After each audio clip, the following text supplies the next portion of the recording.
Ladies and gentlemen, please take your seats. You know, it's hard to argue when you're getting a double dose of revenge. And if you're within the sound of my voice, that must mean you are in the seats with once more.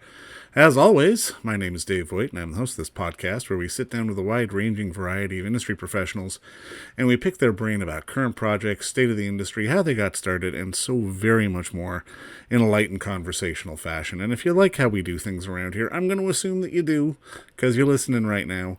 You can subscribe to the podcast. Give us that subscribe, hit that subscribe button, give us the old 5-star rating, or the like, as it were. And you can find us basically on any podcast service. We're on Apple, Spotify, Amazon, Google. It's pretty much all good. And also, we archive every single one of our episodes over at our In the Seats YouTube channel. So if you can give us a like and subscribe there as well, we'd really appreciate it. Also, don't hesitate to check us out on social media. You can find us on Facebook, on Twitter, and on Instagram at, obviously, at In the Seats, for all sorts of fun updates. And finally, I say it a lot, but it is the most important. Please pay us a visit over at In the Seats, intheseats.ca, for all the latest and greatest from the world of film, television, film festivals, basically the moving image at large. Because if we love to watch it and write about it and talk about it, we love it when you come by and read about it. So please pay us a visit.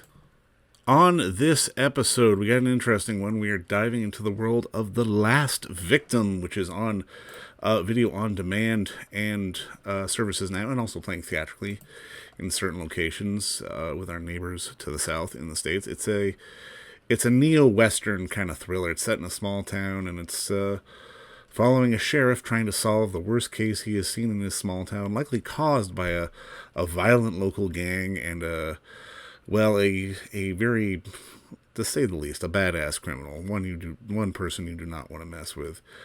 This is from co-writer and director Naveen Chathapuram, and it stars Ron Perlman, Ali Larter, the incomparable Ralph Ineson, Tahmoh Penikett, and several others. It's shot in Vancouver. It is Canadian made, and it's a darn good film. We had the unique pleasure of sitting down with the director Naveen and with one of the stars, Tahmoh Penikett, who you probably know from Battlestar Galactica fame, just about making the movie and the experiences therein and the business in general. And it's 2 separate interviews, but we're gluing them together for you for a big double episode on this one. And it was a lot of fun talking with them both, as we really got some insight with Naveen about sort of his influences and how he got started. And of course, with Tahmoh, we picked his brain a little bit, not just about this film, but his experiences on Battlestar Galactica and the business in general. And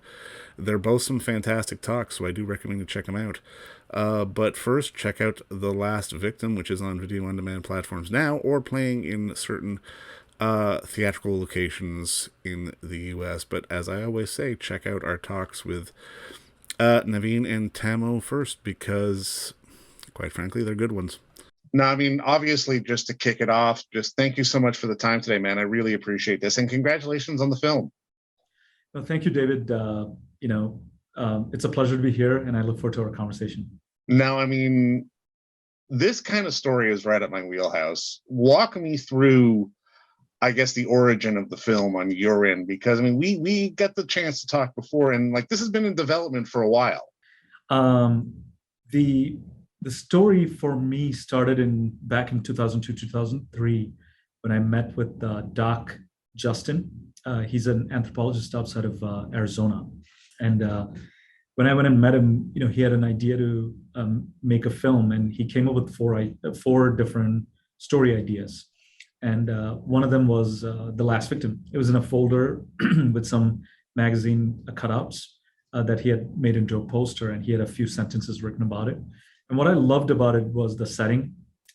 It took place in a small town in Arizona, and it had a few characters, and it was a survival thriller that reminded you of Deliverance and Breakdown. So I was like, wow, I've just produced my first film. This is going to be my second film, and I was going to co-direct it. So I was super excited about it. When we got to shoot it the next year, in 2004, Mount Lemmon burnt down our major location. So we had to shelve the project And I went on this protracted journey as a producer until a point came where I decided to do what I always wanted to do, which is direct. And I was looking for scripts, and The Last Victim called out for multiple reasons at the time because it was contained. Yeah. I love the genre, I love the setting, I love the characters, and so I just picked it up and read it, and it had dated from the time we had written it like 15 years ago. So I called the current writer, Ashley James Lewis, whose script I had read on the blacklist. And I told him my vision, and he read the script. He came back with his notes, how he was going to treat it. And I loved it. And, we both went on this journey. And by this time, we were also fans of movies like Sicario and, For sure, yeah. No Country for Old Men and Hell or High Water. So we wanted to, play in that same playing field, No, I mean, I've got to imagine on your end, casting is half the battle when you're directing and producing and putting something together. And I love the ensemble you got here, particularly Ralph, who he's one of the more underrated talents out there in the world. I absolutely love him, and particularly his narration through the film gives it all that much more dread. Yes. Can you talk to me just about finding the right people for the right parts? Yes. So in my career as a producer, as you're stumbling your way through the business, I had the fortune of working with both Sean Bean and Chris Hemsworth. Yeah. And at the time, Sean Bean was not a household name. They would say, "Oh, the 006 from GoldenEye," But we saw that he had a repertoire of work, and I went with that instinct. And the second, to make a long story short, like Chris was here for 6 weeks or whatever when we were casting for Sam on our film, and we had made a bet on him, and that bet really worked out. He became Thor and everything else.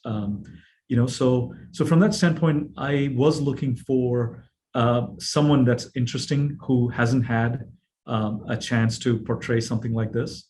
And right a few months before writing the script, I had watched The Witch, and I loved Ralph's role in there. And I remember having watched the trailer for The Witch like 200 times just to hear the deep grumbling voice and the command he had. So when Ash sent me the script and I was reading the first monologue, I read it in Ralph's voice. And fortunately, when we went to casting, the casting team gave us a list, and Ralph's name was on it. And I called Ash. And then incidentally, Ash had a parallel experience. He was a fan of The Witch, and he had almost written Jake for Ralph. So he's like, "Man, I love him. If we could get him, it'll be amazing." So he was the first actor we went to, and it was the first offer that I went to. And I have to give it to him because, he came on a Skype call with me, and he said, "I love the script." And he talked to me for 30 minutes. And he called his agent and said he wants to do the movie. And that gave us a lot of credibility that someone like Ralph wanted to be in the project. But it's also the fact that we really wanted him to play this role. And like I said, I had listened to the Witch trailer like 200 times. Can you talk to me a little bit just about designing sort of the visual feel of the film? Because I love some of the photography and some of the shots and just sort of the use of angles and light and shadow, and even some of just sort of the beautiful forestry shots that you have. I mean, it's a lot of it adds to the tension of the film as well. I mean, particularly some of the shots with Allie and Ralph sort of during the pursuit. Can you talk to me a little bit how you sort of not just design the shot, but maintain tension in moments like that, especially when you're having to shoot basically in the middle of a forest? Absolutely. So designing the visual thing, Lucas and I, Lucas had worked on 2 films that I had produced previously, so we had a friendship. So earlier during the prep, I would send him films, and I would say, "Hey, these are the things in my mind," and he would devour it. I'll try to do things, and then he will find something, and he'll be like, "Naveen, what about this for the scene?" And then I'm like, "Yeah, that's a great idea." So we kept going back and forth until we got on the same page way before we landed in British Columbia for the shoot. And then what we did is we wanted to make sure that the worlds that whether it's locations or specific sets, like Hog Heaven, or the trailer that the brothers live in. So we knew visually it was twofold. One is the environment or the location, and the other is the camera and the lights and how you capture it. So we made sure that the environment was unique and cool, and the type of locations we chose and things like that. And our production designer did a great job of building the diner to almost the way we had blocked it and shot it. And that was a process. On the other hand, we went and cast even lenses. So we would go and look at lenses, and then finally we went to Panasonic. And Panasonic, we tested like their 70s, 80s lenses, and we found this E series lens. And this was probably the same type of lens that was used shooting like E.T. and movies from the late 70s and through the late 80s or whatever it is. And we love the look of that lens. And so you probably saw like when the police light flashes, there are these flares. Right. And, those are those old anamorphics creating those type of things. And so it was like going back to the movies that we grew up with, but at the same time putting our own stamp in it. And now going into tension, I mean, the environment itself provided a lot of tension because we were shooting in sub-zero temperatures and in these harsh, hard land. And so it was just to make sure that and the actors like Ali and Ralph, a lot of times when it gets so cold, you could forget about your performance and just worry about the cold. Right. Because they leaned into it and they used that pain to bring out their suffering and the performance on screen. So I thought that was that also elevated the tension and the mood. I mean, I love that you referenced just sort of the lenses from the 70s and sort of that that feel, that look. I mean there are moments of it that felt like it was dual, or it felt like it was some of the sort of that gritty, really sort of simplistic but really compelling sort of revenge story. I mean, I'm kind of curious when you're doing something like this, because I mean obviously you're working within certain degree of budget constraints. How do you balance the need for something to look good versus the need to sort of get the right actor for the right performance? Because I mean, obviously, like there have been films in this ilk before that have done well until they've ruined it with like a special effects shot that just didn't look great. How did you sort of manage to find the balance to basically not do that on this film? Because I think the film looks like $1 million. Thank you so much. I mean, we had to work hard. I mean, it was a 25-day shoot that we had planned Right. that had gone to a 19-day shoot at the last minute. And so we had to shoot 19 days, but the shot list was still a 25-day shot list. I didn't Right. throw out my shot list. And since Lucas and I had worked, we talked, and typically in these type of films, you would have 22 to 25 setups a day. And, I think our highest was like, 48 or 52. Oh, wow. Yeah, just because we needed those shots to tell the story at the scale. And we also knew that casting is a big part of it because, without the cast, no one's going to watch the film. Yeah. And it could look all as pretty as it wants, but the chance of it succeeding is like much lower. So it was a balance, but I had a great team, whether it's cast or all the departments. Everyone believed in the movie.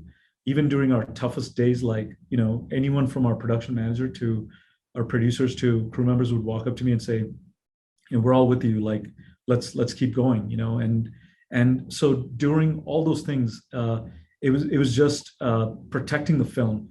And then the editorial process as well, like, editing it, sometimes you rush the edit. I had a great editor, John Chimples, who had worked with in the past. And so we had a rapport, and we liked similar type of films. The cool thing about it is whether it's the writer, whether it's the DP, whether it's the editor, whether it's a sound mixer or the composer, we all loved certain kind of movies, and we all loved living in those worlds. So we all spoke the same language. Well, and I mean, it really comes down to having an understanding of scale, like you said, because I mean, on the outside looking in, people think scale means, big and bold and brash, but that's not necessarily true. And I'm kind of curious, was it those movies that basically influenced you in this career? Like films that sort of had a real clear understanding of scale, no matter how sort of physically big they were? Absolutely. I think there was a discipline that went into filmmaking in the past, like, whether it's, in the 40s, 50s, 60s, 70s, 80s. And at some point in time, while you have great things with technology, I go back to the discipline of cutting film. When I went to film school, the first day, first class, they brought a strip of film and we put it on this thing, we spliced it, and then we taped it back together. And the teacher said, "You just made your first edit." So during those times, film was made in your mind and then executed in the physical plane. Nowadays, what happens is, since you have Control Z, like undo, you can try 100 combinations of edit, and then you do that. So what happens is the thought process and the structure that you gave to storytelling or script writing or editing or shooting. And film was expensive, right? So, Yeah. so they would have to really know what they want to shoot before they shot it. So in this case, what we wanted to make sure was that we brought that, go back to the basics, go back to the, storytelling, to go to those things and tell and those type of films are missing in our world a lot now. What was the film that made you want to get into this business? I get a feeling we're gonna have a similar answer, depending just based on how we're talking. But I mean, I just get the sense that there's a story in a film that you saw that really drew you in. I'm kind of curious, what was sort of that first light bulb moment for you that made you want to get into this business? I would say Badlands by Terence Malick. Oh, fantastic! I love that. It was Film Tech 1 class. I was sitting there, and the instructor brought in this movie, and he played it on television. And I just knew at that moment, the way he told that story and how it captivated me. Until then, I wanted to make a movie. That's why I came to film school and all those things. Right. That was the light bulb moment where I was like, this is what I want to do. Well, man, if you're getting your flourishes from Malick, I can't wait to see what your next film is, man, because I really enjoyed this one. And just congrats on the work, and thank you so much for the time today. Thank you so much, David, and glad to be here, and thanks for having such a enlightening conversation with me. No, I mean, obviously, first off, just man, congratulations on the film. I thought it was great. I guess my first question for you is, like, walk me through getting a script like this, because I mean, this is like a real down and dirty sort of old timey revenge story that, it feels like we don't get nearly as much of anymore. Yeah, they don't seem to be around as much, do they? Yeah, honestly, my friend, oftentimes when you get these things, when you're offered a project, the first things you look at are, even before you've read the script, is who's attached. Yeah. Who's attached? I heard right off the bat that Ali Larter would be the lead with Ralph Ineson and Ron Perlman. I didn't even need to read the script. When I heard that the three of them were involved, obviously I wanted to, but I remember saying to my agent right away, I said, sounds like a really good company. I'm very interested. I'm sure that I want to go and do this, but let me read the script anyway. I read it, and it's kick-ass, edge your seat, thriller, noir, western, whatever you want to call it, a revenge film. You go through stages in your career where sometimes, you're struggling to get those good roles, and you've got to go through the process, and you've got to audition or what have you. But I was blessed enough for this one to have been offered to me. And it's always really nice when that happens and you see the company that you're going to be working with. Well, and plus, I've got to feel like it's a bit of a bucket list moment when you see guys like Ralph and Ron, who are just so underrated. To be able to share sort of a credit list with them is one of those things you don't want to say no to. Yeah, but I mean, listen, for the discerning fans, for people who love film and love acting, underrated, no, because anyone who knows anything, this is true. Ron Perlman is a legend. Ron Perlman's been around forever. He is fantastic in anything he does. If Ron's on screen, man, you can't get enough of that guy. Ron I love Ron. I was thinking about him the other day, a performance of his that I didn't really feel like people talked about too much because Ryan Gosling was the lead, but Nicholas Winding Refn's film, Drive. Right. Yeah. Ron played one of the gangsters in there. That's right. Yeah. So good. He's so good. Hellboy, Sons of Anarchy. I mean, you Quest for Fire, like one of the very first things he ever did, man. I saw that when I was a little kid. He's a legend. Unfortunately, I didn't get to meet Ron, but I'm in the same film with him. So as you said, bucket list, tick that off. Ralph, on the other hand, I got to share a little bit of the screen with him. I got to break bread with the man and have some drink with him. And I've been a fan of his since the first time I saw him. And I think the first time I really noticed Ron's work was The Witch. Did you see that? Yeah. God, he's so good. Love that movie. Yeah, he's the best. Man, he's so cool. Yeah. I mean, you want to talk about two of the most iconic voices in film, Ron Perlman and just Ralph. That gravel, for sure. Yeah. But both of them. Yeah, totally. Ron's got a great voice too. The two of them on screen together. I mean, you could just listen to them talk all day. They could read you like the finance section and not put you to sleep. You'd be into it. They make it sound exciting. No, I mean, I'm curious. I mean, this is something I'm always curious to ask because, I mean, full disclosure, I'm a big Battlestar fan. Cool, but I'm kind of curious for you as sort of a working actor, because, I mean, obviously you've had a couple of shows where you've had some really good runs, but at the same time, you don't want to be defined by them at the same time, but you still want to be grateful for them. How do you sort of strike the balance between sort of wanting to find new and interesting and distancing away from stuff that maybe has made you popular versus sort of embracing it and sort of running with it at the same time? Oh, that's an interesting question. You know what, man? I've been in this business professionally for 20 years now. I've been a 20-year professional working actor. There's ups and downs. Obviously, there's periods where there's dry spells where you're not working. If there's anything I've learned, if there's anything I've realized, it's to be incredibly gracious, to have gratitude for the exceptional things that I've done, namely Battlestar Galactica. Being one of the first projects, and then right after was Dollhouse. It only had a couple year run, but I got to work with the likes of Ron Moore, a brilliant creator, and of course Joss Whedon. They're two of the best in the business. They're still around. They're still respected. They're still doing incredible work. I will never have shame about that or have to distance myself because the projects are still so respected. The fact that Battlestar was, we did that. We started that in 2004. It really trips me out sometimes how time flies, right? But Edward James almost always said to us in the first couple of years of the project, he always said this to us: listen, people will be talking about the show 20 years from now. I guarantee it.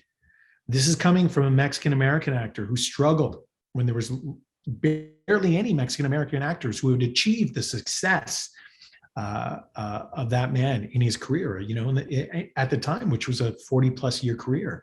He understood how good the project was, how relevant Battlestar was, how important it was at the time. It was very few shows that were so boldly and openly discussing and making commentary on very, very sensitive and contentious subjects like war, suicide bombing,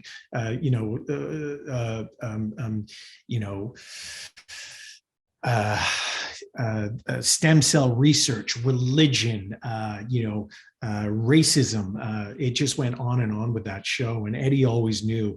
It didn't take me long, even when things were still going really well, my career was still kind of bristling and there were offers all over the place, to really realize though that I should always be proud and gracious for the fact that I was a part of that project.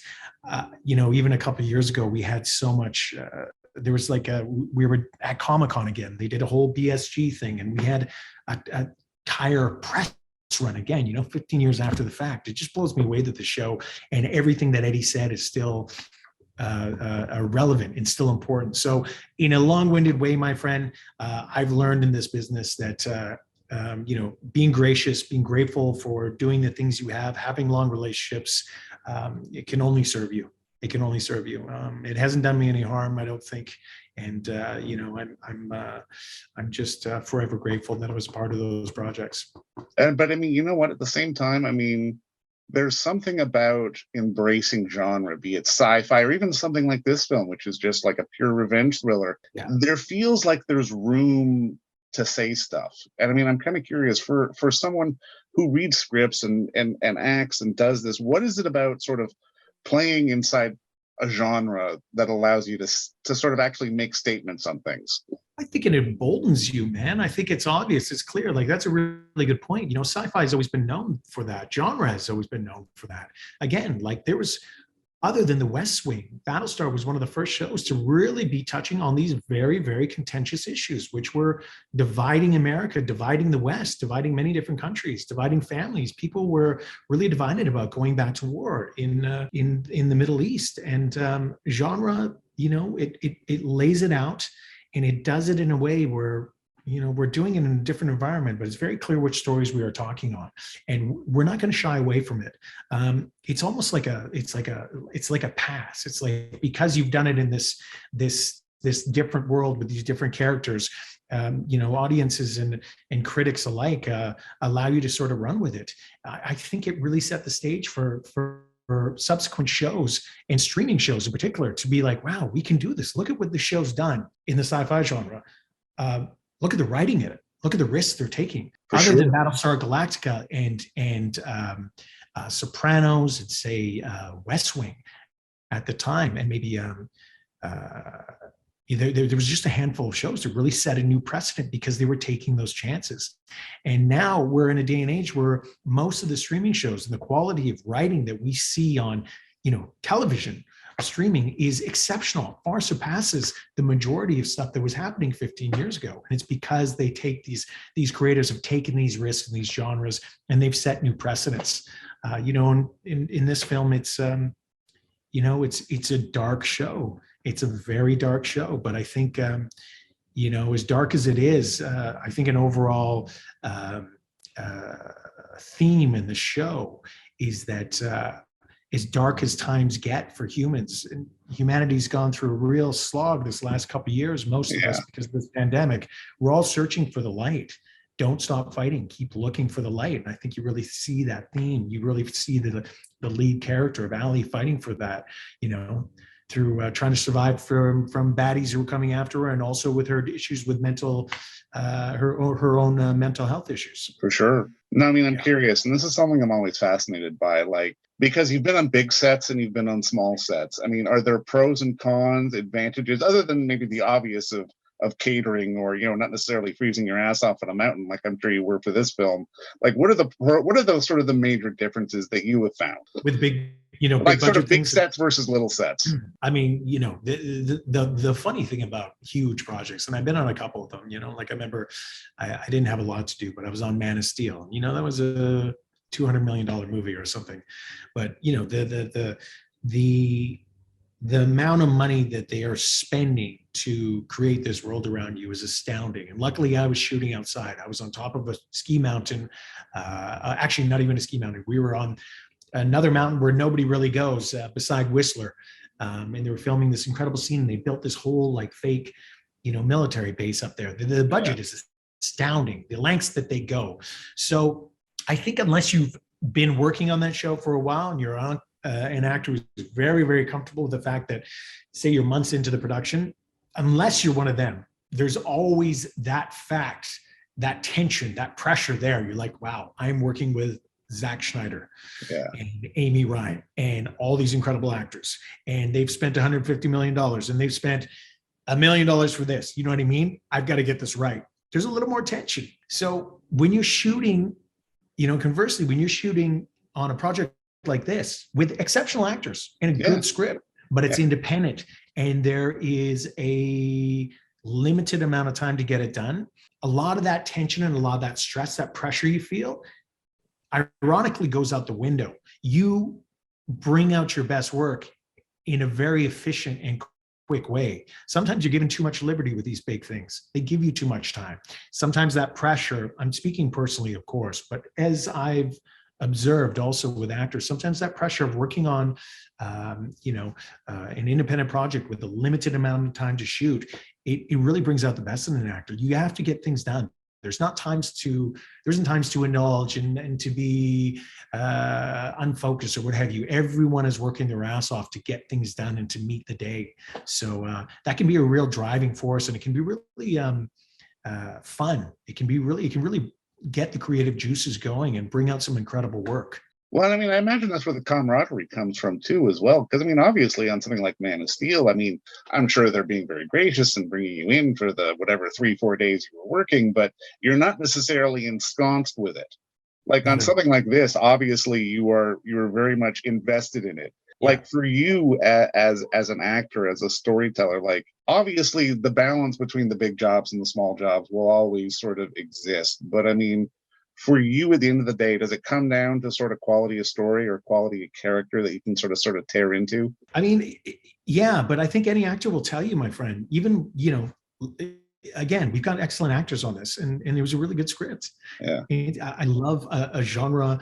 I love a good thriller, and this is a neo-Western thriller, a revenge film, as you talked about. But the funny thing is, man, sometimes your script doesn't. It's not even the script might not be exceptional, but if you have excellent cast, Right. and a good director, sometimes many actors will speak to this. It's the best time you've ever had. Luckily, the day I met Ali, she came in, and again, speaking to the fact that this is an independent project, leading up to it, when you're about to start, you're days away from your first shoot day, everybody's scrambling. It doesn't matter if it's a big project or a small project, everybody's scrambling. Things are changing, there's issues, there's a location issue, there's a wardrobe issue, there's this issue, what have you.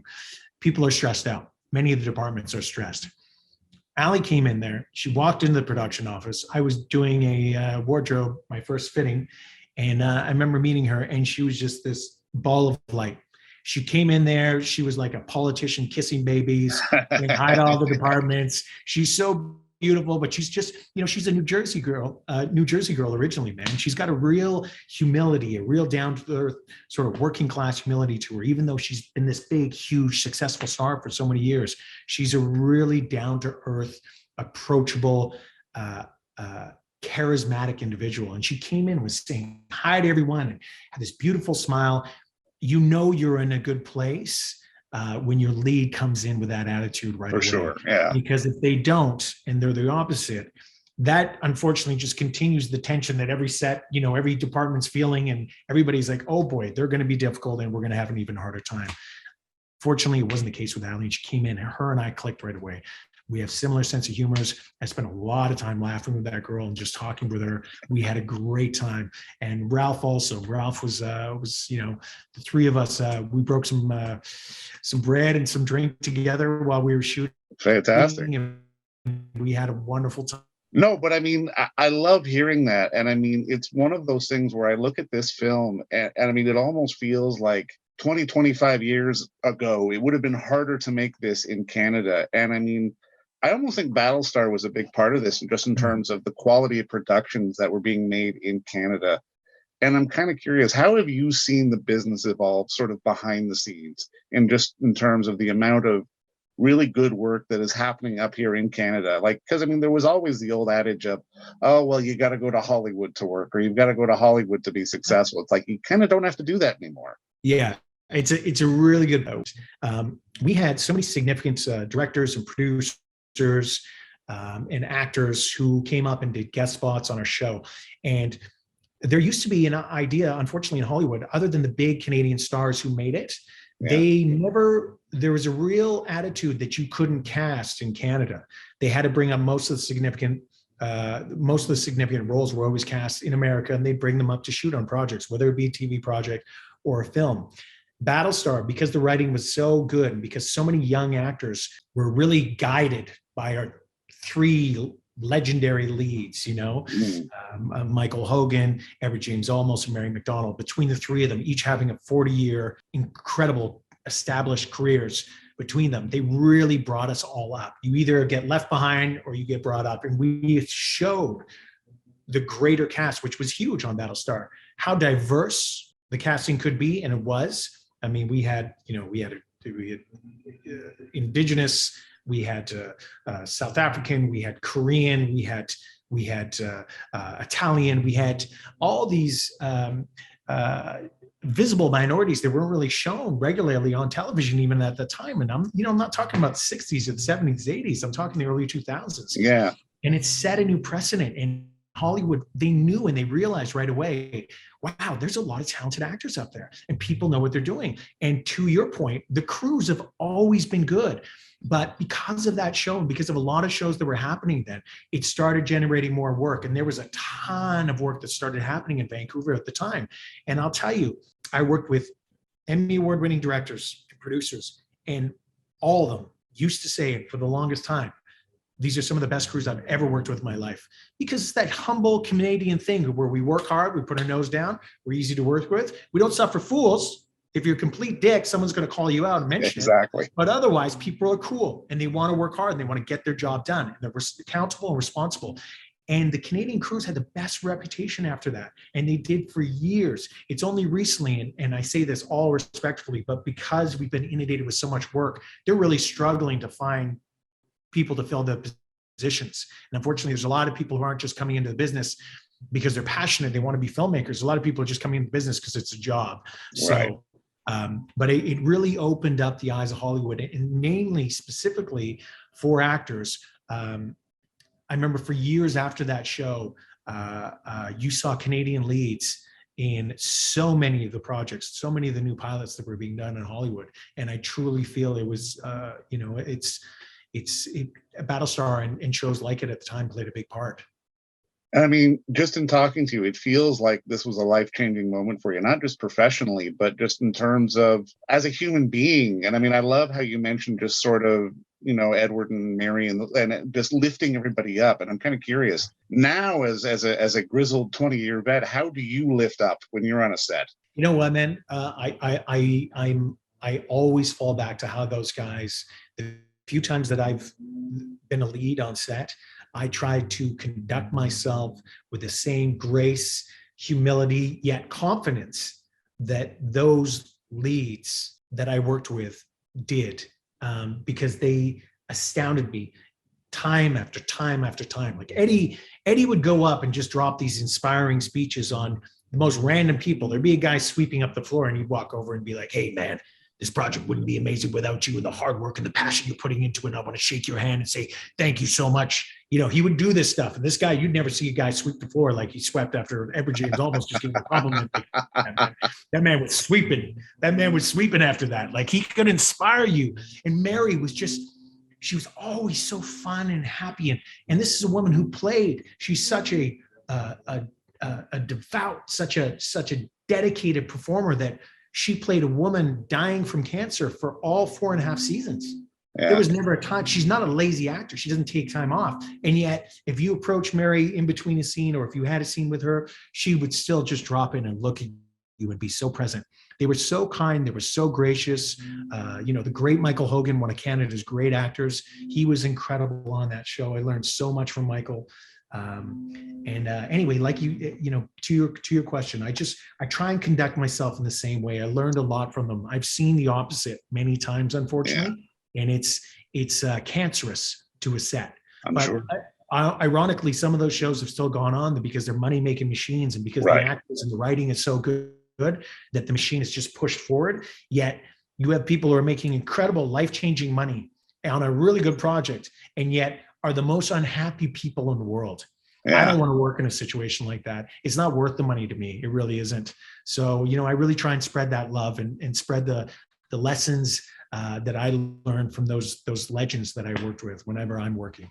Well, I love that, man. And I mean, just to start putting a bow on this is a silly question, but it's one I always like to ask. Yeah. Can you think back to the younger years? Was there like a movie or a moment in a TV show or something that sort of had the light bulb go off for you and said, okay, I want to be an actor. I want to be a storyteller? Yeah. I mean, there was more than a few, but battles. I always talk about Blade Runner. There was numerous scenes in there. I could not stop thinking about Edward James Olmos's character in that film. I was so interested. I needed to know more. I was such a little boy, but I kept asking my dad, I'm like, yeah, but what about him? And also, Rutger Hauer's famous last monologue. Yeah. When he's in the scene with Ford and he's about to die and he's commenting on life and how precious it is and how beautiful it is and how as humans we don't understand, and it's this incredibly powerful and beautiful scene. And that scene still resonates with me. I've seen that film probably 18 times. I could watch that film and I'm almost brought to tears every time with that performance. I looked at that guy and I always admired his work after that. But it's funny how one project in your life can really, as was the case with him, but, people always associate you with it. And, there's no shame in that. That was such a powerful performance. He was so incredible in that. And funny enough, man, that was one of those scenes that made me want to act as a little kid growing up in Northern Canada with no hopes of like having a film or television career in Whitehorse, Yukon. But I knew by seeing that on film that I wanted to pursue that. And I wanted to play these characters, that I wanted that opportunity to tell these stories. And, here I am 20 years in, and, similar to Rutger, man, I'm, the thing that I'm most associated with is Battlestar. And there's no shame in that, man. So I guess the next question is, how many seasons did it take for you to geek out with Edward about Blade Runner? How long did you manage to hold it in? I was so terrified of him in the beginning because he's just an intimidating character. And then you realize who he truly is. He's just the coolest cat in the world. I told him early on, I couldn't, as soon as I could get out a sentence without fumbling around him, I told him, I'm like, man, because, Eddie's one of the reasons I started acting too, man. I followed his career. I watched everything he did from a young age, everything that I could get my hands on. So it was a dream come true for me to be able to work with him, right? Well, I mean, you've had some dream come true on a few things. And I mean, I think with this one as well. And it's, The Last Victim is such an interesting movie, man. And I mean, I'm so happy you got to be a part of it. And just, thank you for the time today, and keep up the good work, man. Thank you, brother. I appreciate it, man. Be well. Take care. You too. And don't forget to visit our friends over at Bay Street Video for all your DVD, Blu-ray rental, or purchasing needs this summer, as they are still open for curbside and some mailing delivery as well. Over at 1172 Bay Street, Toronto, Ontario, Canada, you can give them a call at 416-964-9088. That's 416-964-9088. Or send them an email at baystreetvideoto@gmail.com for any of your DVD and Blu-ray needs.